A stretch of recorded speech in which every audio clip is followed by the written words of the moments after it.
не должно быть ни одного дня, ни одной секунды по задержке зарплаты. Поэтому как только это происходит, лишний у вас телефон есть, лишний звонить, докладывать по этому поводу мне лично. О заработной плате работников здравоохранения говорили на встрече руководителя ОМС с главой Ингушетии.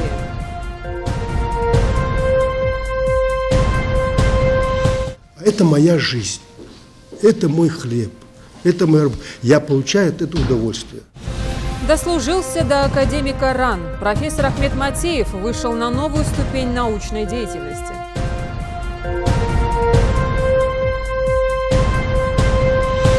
Это вот как раз вот та человечность, та открытость души и сердца, с которым вы подходите к той или иной работе. Неважно, какого бы социального направления эта деятельность у вас не была.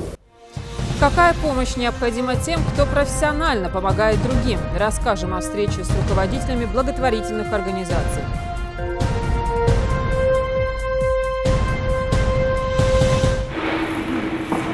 Совсем скоро здесь, во дворце спорта «Магаз», в мощном противостоянии сойдутся между собой участники со всего мира. Пожелаем всем бойцам удачи и пусть победит сильнейший. Готовят почву для предстоящего турнира, устанавливают рейдж, выставляют свет и работают со звуковым оборудованием. Тут все условия, высота, акустика зала, помещение рассчитано специально для большого коллектива.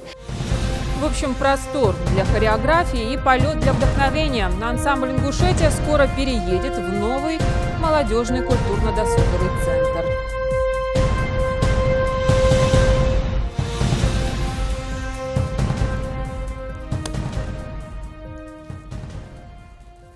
Это новости 24. Добрый вечер.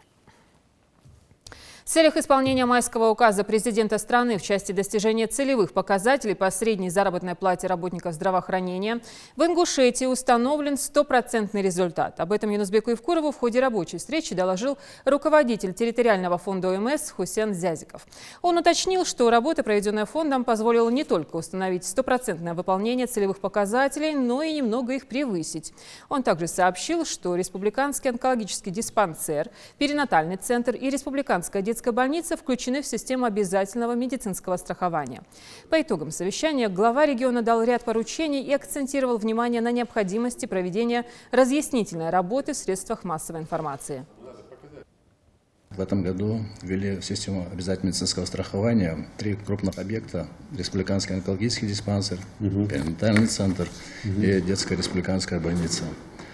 По указанным учреждениям у нас проведена огромная работа по формированию штатного расписания и по параметрам формирования сметы расходов на 2017 год. На сегодняшний день эти 3 объекта работают в полном объеме и без срывов. Средняя зарплата по республике в соответствии с прогнозом Министерства экономики на сегодняшний день у нас является 18 570 рублей. Мы достигли целевых показателей, которые у нас были заложены. На сегодняшний день врачи у нас будут получать в среднем 33 426 рублей, это в среднем. Младший персонал 14 856 рублей и медицинские сестры 16 713 рублей. Если в процентном выражении взять, то врачи это будут 180,5%, медсестра 90%. Да. Так что мы эти целевые показатели достигли. Чтобы все услышали, что такое. Вот эту категорию, там, младший медперсонал, медицинские сестры, чтобы они услышали, как это делать. Потому что у нас молодой врач, который только выпустился, услышал это, и он думает, действительно, что он должен получать. Да, согласен. Надо показать им, кто это получает, все разложить. Хотя они сами должны это знать, это не могут сопоставить там, и просто разобрать свои зарплаты, кому что положено. И потом начинает главе республики писать письма. Вот вам там доложили, что 3-4, а я получаю 20 тысяч. Ну, я объясняешь потом этому молодому врачу, где он должен был это все получать. Поэтому проведите такой ликбез, и людям объясните. По зарплате. У нас там был случай, поэтому я прошу здесь напрямую вмешиваться, лично докладывать. Счет был арестован. И здесь не должно быть ни одного дня, ни одной секунды по задержке зарплаты. Поэтому как только это происходит, лишний у вас телефон есть, лишний звонить, докладывать по этому поводу мне лишний. Понятно, да? И в том числе продублировать письмо. Мы должны с вами допустить, чтобы зарплаты не выплачивали. Этот вопрос держит на контроле и президент страны, и по его поручению генеральный прокурор, ну, в частности, прокурор республики на контроле.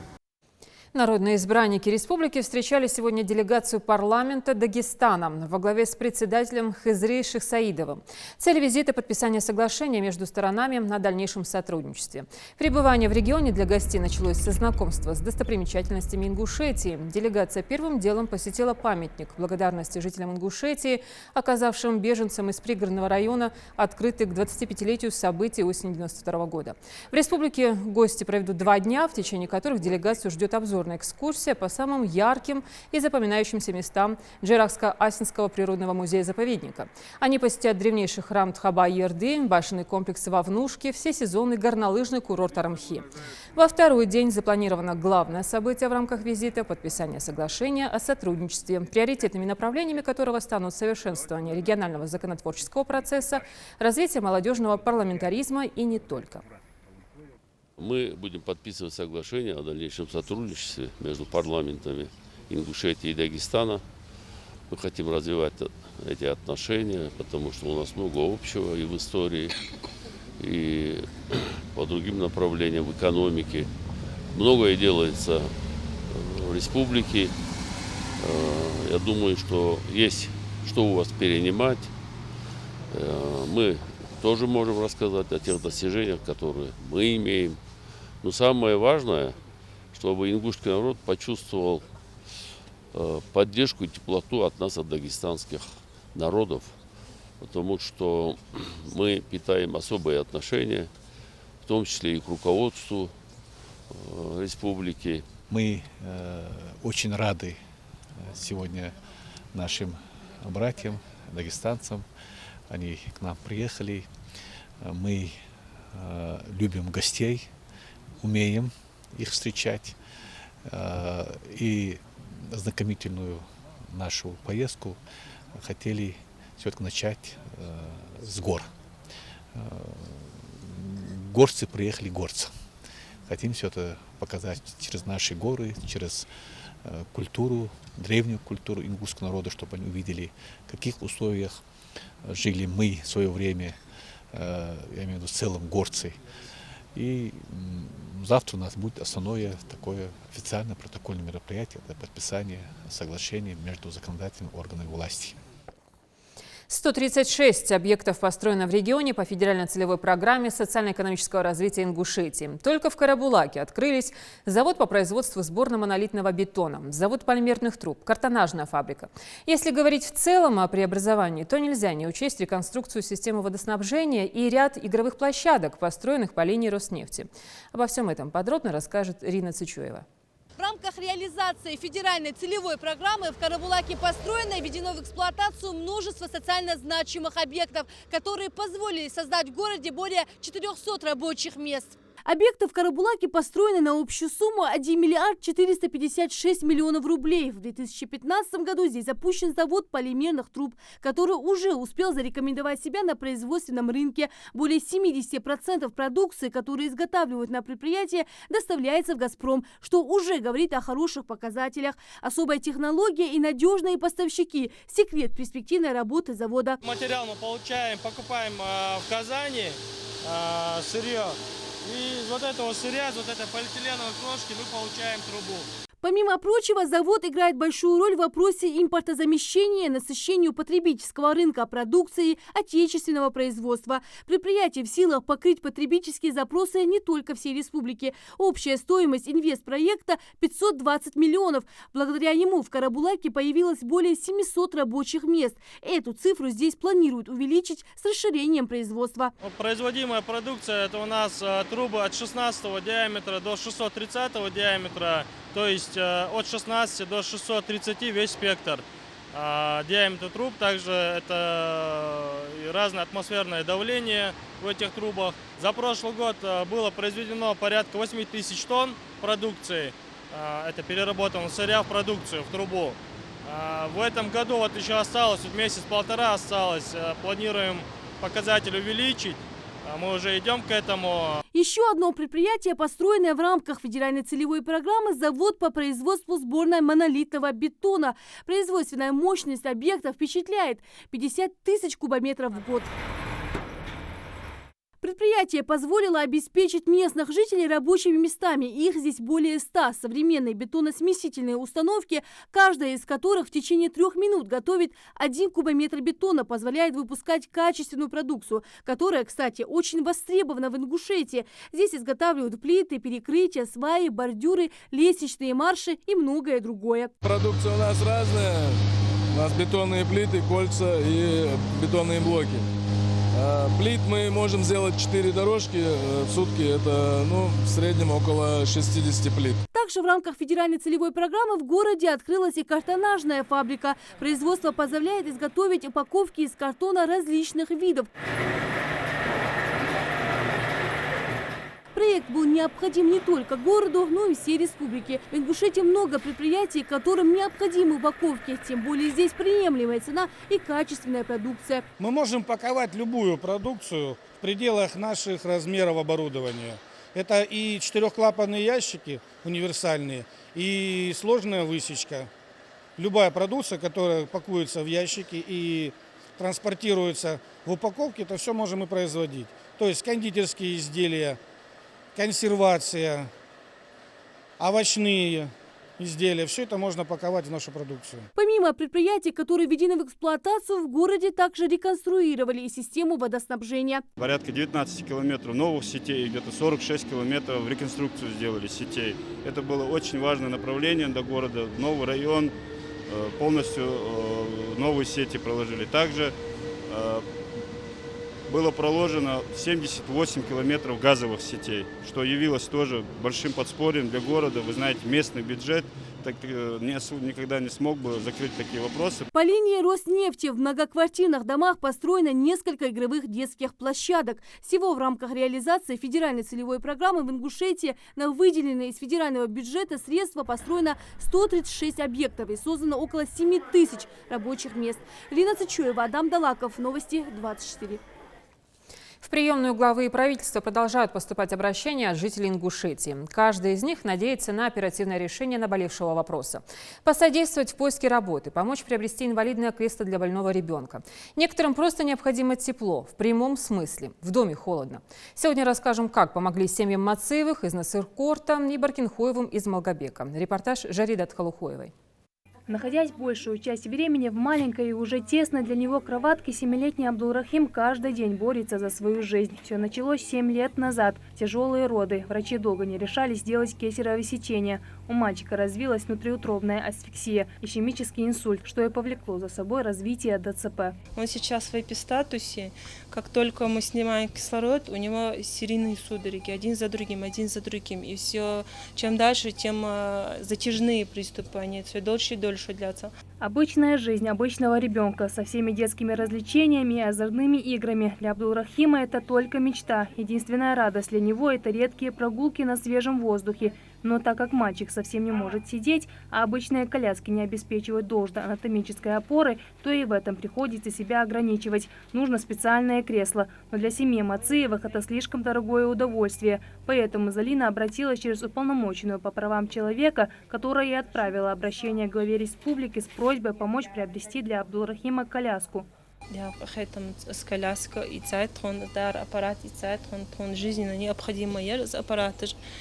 С коляской, потому что масхан хамешки уже алит камахети, из ква арвака догдуах, так маскат ходяха ухжмарвела лилви магатсун, сунам чадуах согот тезваряч. Мир не без добра. Оперативное реагирование на эти и сотни другие обращения, которые поступают в приемную главы, лучшее тому доказательство. Так, без внимания не осталось и семья Баркинхоевых из Малгобека. Мама 3 детей Фатима через Инстаграм обратилась к главе с помощью помочь провести газ, но вместе с ним их обеспечили и светом. Я позвонила, девочки меня записали, через определенное время позвонили и сказали, что будет прием 3 часа. Я поехала туда. И там на приеме был Аздоев Бахаудин. Я обратилась к нему из-за того, что у меня не было газа. Он сразу при мне позвонил нашему начальнику горгаза, дали ему поручение, срок даже поставил. И сам спросил, насчет света, как у вас? За год в приемной главы правительства накапливаются тысячи вопросов. Каждое обращение так или иначе не остается без ответа. Любой нормальный человек, он откликнется на такие вещи, ему будет очень тяжело на это смотреть. И вообще я думаю, что мы не должны отворачиваться и делать вид, что таких детей или таких людей у нас нету. Они есть, мы должны постоянно думать об этих людях, потому что сами себе помочь они не всегда имеют возможность. В нашей республике немало семей, которые нуждаются в поддержке. И очень важно, чтобы общество понимало, оказать помощь – это не только обязанность государства, а также долг каждого мусульманина. Жирайдат Халухоева, Адам Далаков, Медик Мержоев, Новости 24.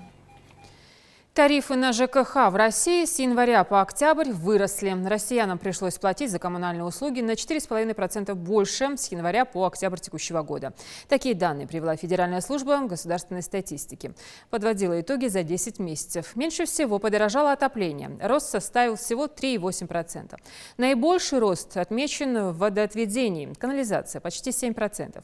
Стоимость горячей и холодной воды увеличилась на 5,5%. А вот цены на газ и электричество выросли на 4%. При этом факторами, влияющими на повышение стоимости коммунальных услуг, являются рост цен на электроэнергию, газ, а также инфляция. Призвание, талант, недюжая трудоспособность обеспечили Ахмеду Матееву звание академика РАН. Профессор кафедры физики Ингушского госуниверситета, автор более 350 научно-методических работ. За последние 5 лет под авторством академика вышли в свет 4 учебных пособия по курсу общей физики. Его любят студенты и уважают коллеги по цеху. Ирина Цычуева убедилась. Это моя жизнь, это мой хлеб. Я получаю от этого удовольствие. Его два главных достижения – семья и наука, любовь к физике и огромное желание познавать, творить и передавать эти знания остальным. То, ради чего стоит жить, признается профессор Ахмед Матеев. Участвовать в конкурсе на звание академика РАН, наверное, сам бы никогда не решился. Но многочисленные уговоры друзей и ученых сподвигнули на мысль подать заявку. Собрав необходимые документы, достижения и открытия в области естественных наук, он решил участвовать в конкурсе. Вскоре единогласным решением он был избран новым академиком РАН. Я не могу сказать, что я талантлив или что-то, не знаю. Но то, что это работа кропотливая, это уж точно. Это уж точно. Вот. И я же говорю, в моей работе принимала участие вся моя семья. Для этого они должны были многое что сделать для меня. За свою научную деятельность ученый выпустил 5 кандидатов физико-математических наук. Помимо прочего, Ахмед Матеев – автор более 350 научно-методических работ. За последние 5 лет под авторством академика вышли в свет 4 учебных пособия по курсу общей физики: электричество, обработка результата физического эксперимента, магнетизм, колебания и волны. Разработки ученого могут облегчить работу научных деятелей во многих направлениях. Например, были такие. Вот перед вами микрофон лежит. Вы говорите, если там кто-то будет разговаривать, да, тогда он будет мешать же здесь. Так вот, некоторые наши разработки, хотя мы не занимались производством микрофона, оказывается, внутри находится там такой элемент, который мы создаем, который может быть использован так, что если вы вот так держите, хоть вокруг будет целый оркестр играть, да, практически его не слышно, только меня слышно. То есть микрофон направленного действия они из него могут сделать. Ахмед Матеев – первый доктор физико-математических наук среди ингушей. Он давно заслужил уважения как у преподавателей, так и у студентов, для которых он стал наставником. Студенты признаются, каждую свою лекцию он превращает в настоящее искусство. И благодаря его стремлению донести материал, многие студенты в будущем хотят пойти по его стопам. Я когда-то, очень давно, была студенткой Ахмеда Хасановича Матеева. Он у нас на 3-м курсе читал физику, курс физики. Я даже помню, как мы на одном из занятий поспорили о задачах. К концу, конечно же, мне пришлось согласиться с тем, что я была не права, но все-таки меня, наверное, немножко оправдывает то, что я чистый математик. Нам очень приятно, мы очень рады за Ахмеда Хасановича, искренне от души все его поздравляем, и коллеги, и студенты Ингушского госуниверситета. Я думаю, и вообще все сообщество именно научное и вся интеллигенция республики к нашим словам поздравления присоединится. Когда мы узнали, что Ахмед Хасанович стал академиком, мы не удивились, так как Ахмед Хасанович является ведущим преподавателем в нашем факультете, объясняет очень доступно, и тем самым мы очень рады, что присвоили ему звание академик Российской академии наук. И от лица всех студентов я поздравляю Ахмеда Хасановича с этим присвоением. У него талант. Он знает, что надо сказать студенту, чтобы он доходчиво понял этот материал любой.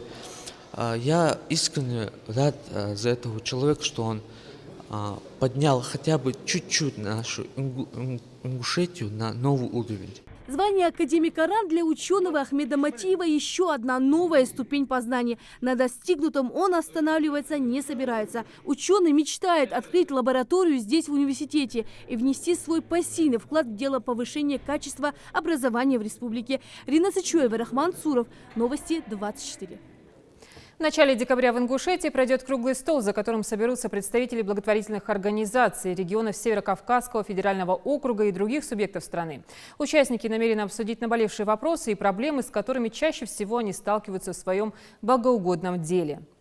Ну а сегодня на совещании с замруководителем управления администрации главы Ингушетии, начальником управления внутренней политики Муслимом Ендеевым обсудили организационные моменты предстоящей встречи. Индира Манкиева расскажет подробно.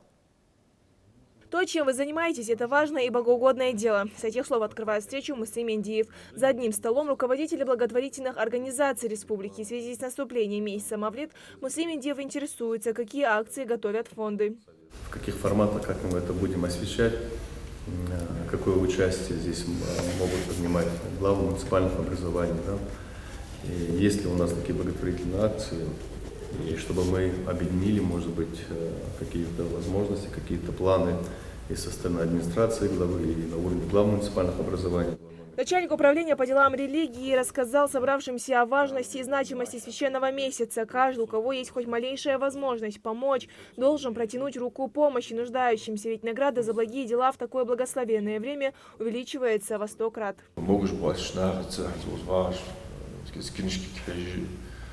Второй ящик был шнахаться, где одни русские гахален, иша был шнахаться, кахеги бежи, что царцы, делду халха яка, очень суннат халха яка, лежи, что бол бежишь еще.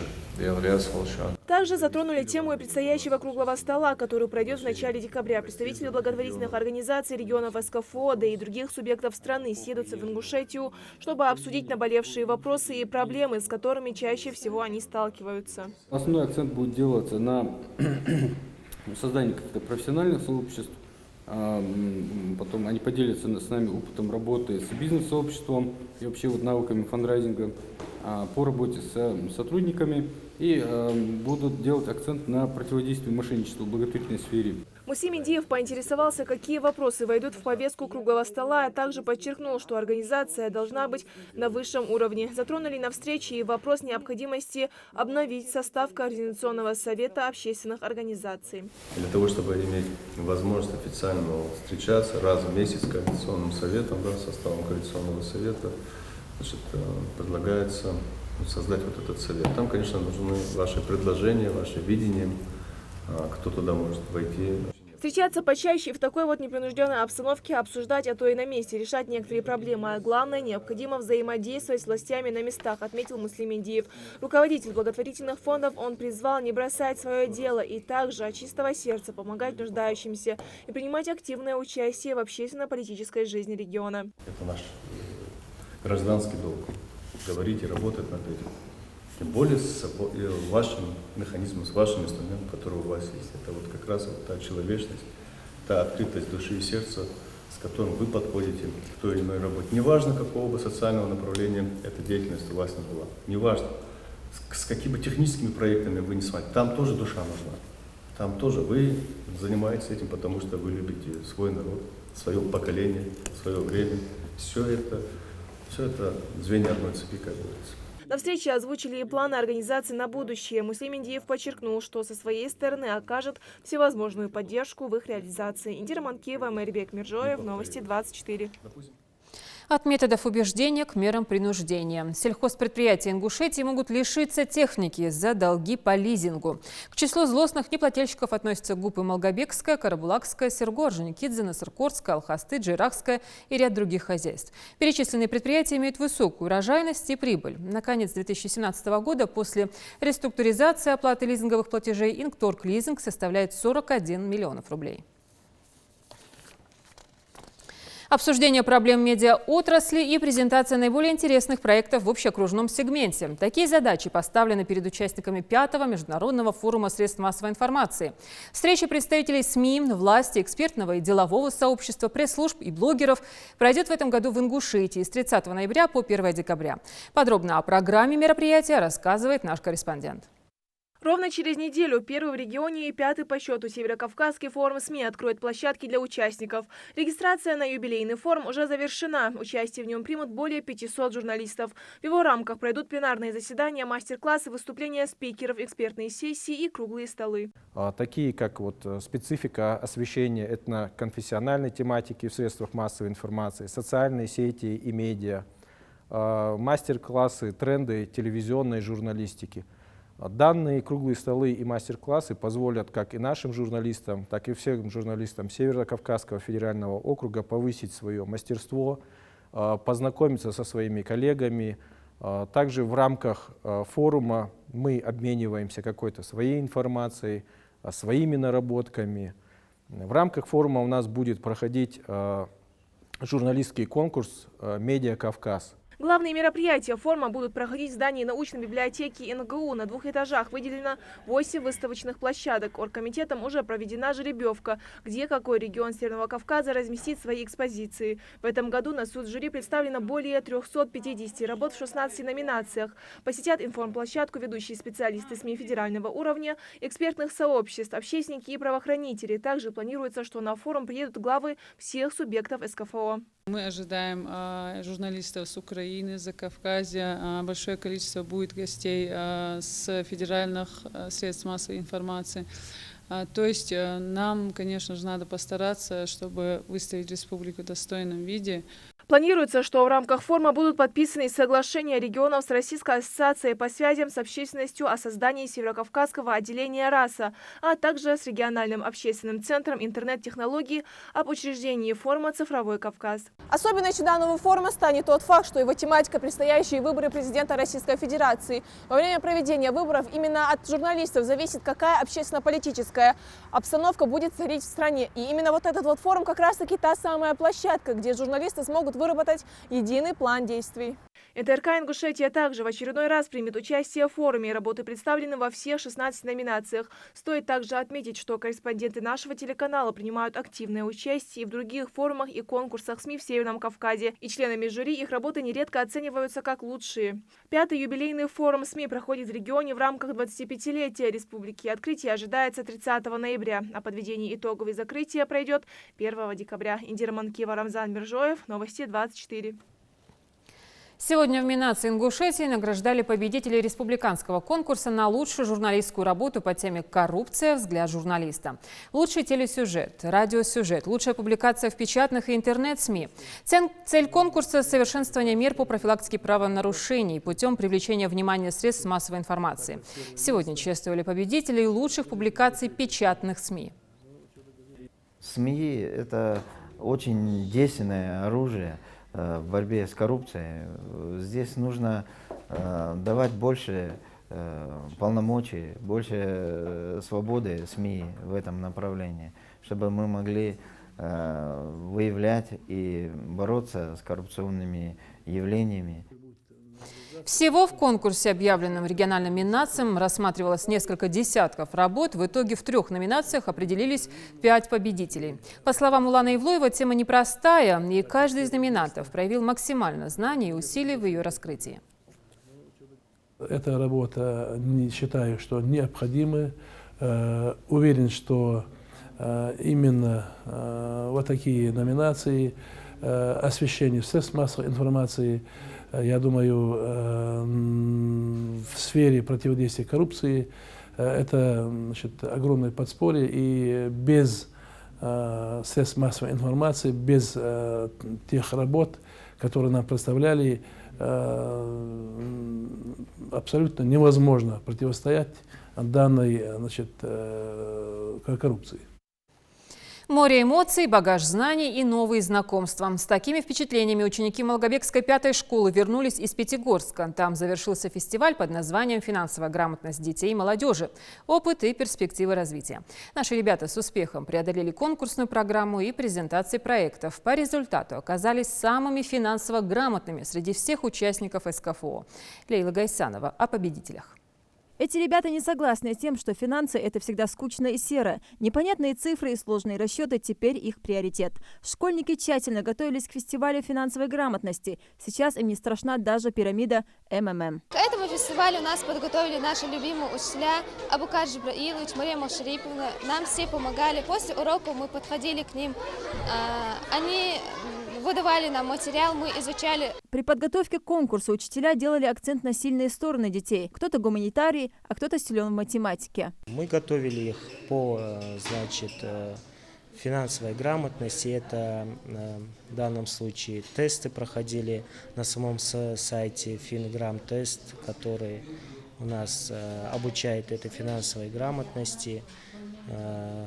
Смотрели разные видеоролики по данному направлению. На фестиваль отобрали 4 ученика, таков регламент. В итоге собралась умная, задорная, сообразительная команда «Экстремалы». Свои возможности они показали в первом же конкурсе, выиграть который помогло не только наличие необходимых знаний. Первый раунд – это деловая игра. Второй раунд – игротека. И третий раунд – не в деньгах счастье. В первом раунде, то есть деловая игра, нам приходилось копить баллы и покупать наклейки для того, чтобы оформить ватман. В конце первого тайма надо было защитить этот ватман. Мы его защитили и получили максимальный балл. То есть мы выиграли в первом тайме. Их не настраивали так, чтобы они боялись. Мы сказали им следующее. Поучаствуем. Будет призовое место, будет здорово. Не будет призового места, просто получите удовольствие, потому что это фестиваль, это игра в некотором роде. Фестиваль проходил 2 дня. Во второй день командные соревнования для школьников прошли в яркой атмосфере праздника. Ученики смогли поиграть в настольные и деловые игры, выполнить задания викторин и конкурсов. Научились пользоваться банковскими картами, управлять личными финансами и внимательно читать договор. Ингушские школьники с заданиями справились лучше всех. В конце фестиваля, когда объявили 2 и 3 место, она все равно в душе была надежда. Было очень томительно. И когда объявили 1 место, мы прыгали выше всех, были очень рады. Ребята немного перефразировали известное выражение. По их мнению, тот, кто владеет финансами, владеет миром, и с ними сложно поспорить. Молодые люди, шагая во взрослую жизнь, должны знать азы финансовой грамотности, чтобы не допустить ошибок при планировании своего бюджета и обезопасить себя от финансовых потерь. Но фестиваль дал им не только багаж знаний, а в первую очередь подарил яркие эмоции и новые знакомства. Я познакомился с многими новыми друзьями, в основном с девушками, с волонтеров, и они тоже нам очень помогали и поддерживали нас. Финансовый ликбез необходим не только детям, но и взрослым. В рамках фестиваля прошли просветительские семинары для педагогов и методистов, посвященные темам защиты прав потребителей финансовых услуг и грамотности для детско-юношеской аудитории. Были дискуссионные площадки, было приглашено очень много специалистов именно по проблемам обучения финансовой грамотности. Принимали в дискуссии участие и мы, я сама лично тоже выезжала на этот семинар со своими педагогами. Ну а обращаясь к этим ребятам, сейчас одноклассники даже не в шутку, а всерьез к именам добавляет академик независимости. Такой статус школьники получили на фестивале. Лейла Гайсанова, Хаваш Гойков, Новости 24. Коллекция республиканских библиотек пополнится еще одним документальным изданием. Абдулазиз Яндеев презентовал новую книгу, которую посвятил Али Гарчханову, ингушскому революционеру, участнику гражданской войны. Книга рассказывает о жизни и профессиональной деятельности известного политического деятеля. Сильный, волевой человек, он до последнего боролся за благосостояние своего народа, отмечает автор. Несомненно, издание заинтересует всех, кого волнуют вопросы отечественной истории, политики, также интересуется личностью деятеля и его взглядов на некоторые важные события, происходившие в тот период в стране. Состоялось объединение Чечни и Ингушетии, и Гарчханов стал первым председателем Чечено-Ингушского областного исполкома. Вот об этом человеке, о тех сложных путях его деятельности написана эта книга. Во Дворце спорта «Магаз» готовятся к предстоящей битве нартов. Напомню, международный турнир М1 Челлендж 86 пройдет 24 ноября. Сейчас здесь ведутся работы по сборке рейджа для предстоящих поединков. Также осталось установить звуковое оборудование и свет. Репортаж Микаила Тангиева. Уже четвертая по счету битва нартов пройдет на этой неделе. Во Дворце спорта «Магаз» вовсю кипит работа по подготовке к предстоящему турниру. Рабочие собирают специальную металлическую конструкцию, которая затем займет место над рейджем. А вслед за этим примутся за освещение с мощной акустикой. 4 больших экрана уже закреплены над ареной, благодаря которым зрители со всех концов зала не пропустят ни одного момента поединков. Мы зацепили лебедки со всех 6 углов, прокинули кабло. В принципе, сейчас мы ее будем цеплять за шестиугольник и будем приподнимать ее. Центральная арена дворца с трибунами на 5000 мест идеально подходит для проведения масштабных мероприятий. В отличие от предыдущего турнира, в этом году в программу привнесли интересное новшество. Выход в рейдж каждого бойца будет сопровождаться музыкальными композициями известной группы «Лом». Организаторы считают, это поможет файтерам лучше настроиться на поединок. Что касается билетов, то они разлетаются на глазах. Попасть на зрелищное событие хотят немало болельщиков. Билеты ограничены, потому что со многих регионов СКФО есть желающие присутствовать на битве нартов. Билеты у нас по ценовой политике. 500 рублей у нас стоит билет в зале, в любом секторе, и 3000 это партер, и 5000 это рингсайд. В соревнованиях примут участие бойцы смешанного стиля разных регионов России, а также Франции, Албании, Бразилии, Словакии и многих других стран. Ингушетию на этих соревнованиях представит 7 бойцов. Всего запланировано 12 поединков. Главным событием вечера обещает стать титульный бой за пояс чемпиона М1 Челлендж в полулегком весе. В схватке сойдутся именитый ингушский боец Хамзат Далгиев и действующий чемпион из Словакии Иван Бухингер. Такие турниры бывают у нас редко, где больше половины боев будут проходить с участием именно местных наших бойцов. И поэтому хотелось бы, чтобы приехали зрители, и заполнили весь зал, и неистово болели и поддерживали наших ребят. Совсем скоро здесь, во Дворце спорта «Магаз», в мощном противостоянии сойдутся между собой участники со всего мира. Пожелаем всем бойцам удачи и пусть победит сильнейший. Микаил Тангиев, Адам Далаков, Новости 24. Теперь ничто не должно сковывать их движений. Государственный ансамбль народного танца Ингушетии уже в начале декабря покинет ветхое барачное здание с деревянными подпорками и отпразднует таки новоселье. Отныне репетиции будут проходить в новом молодежном культурно-досуговом центре. Здесь предусмотрен специализированный зал, большая гардеробная для концертных костюмов, швейная мастерская и многое другое. Уже началась генеральная уборка помещений и прилегающей территории. Репортаж Лейлы Гайсановой.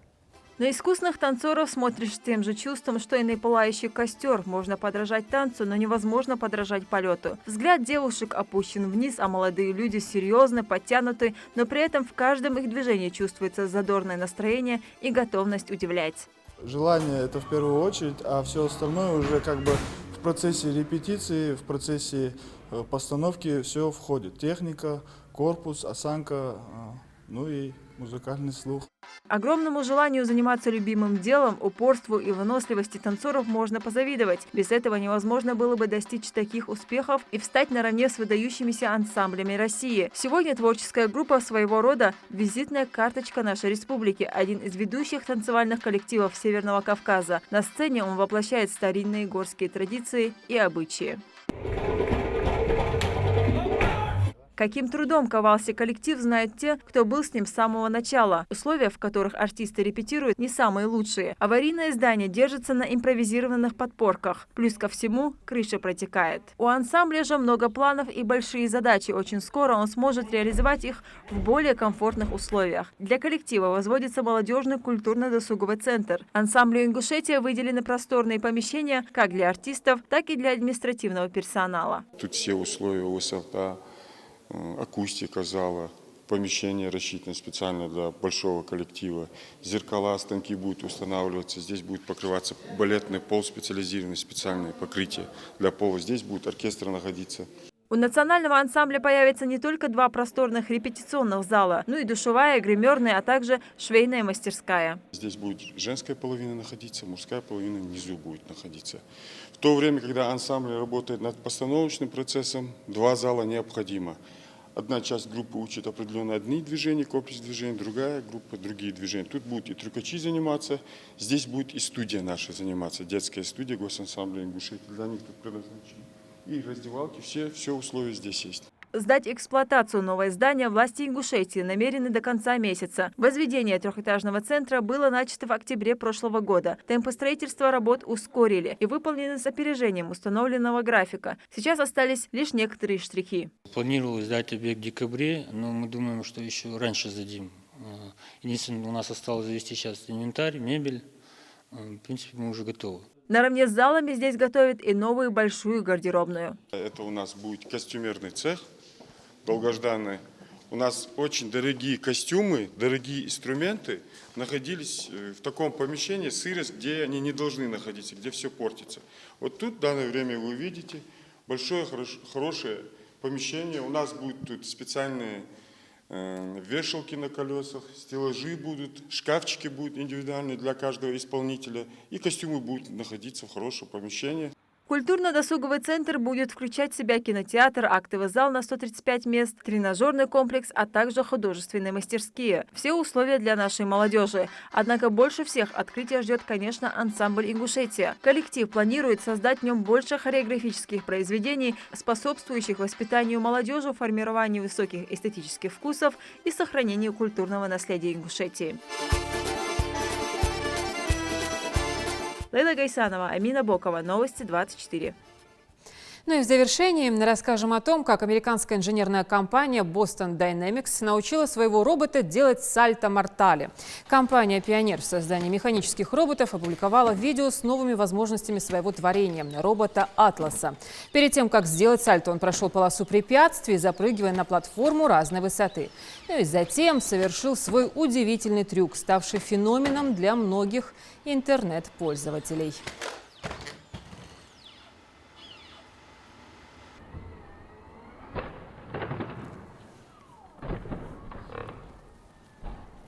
Следите за новостями на канале Ингушетия и до встречи в эфире.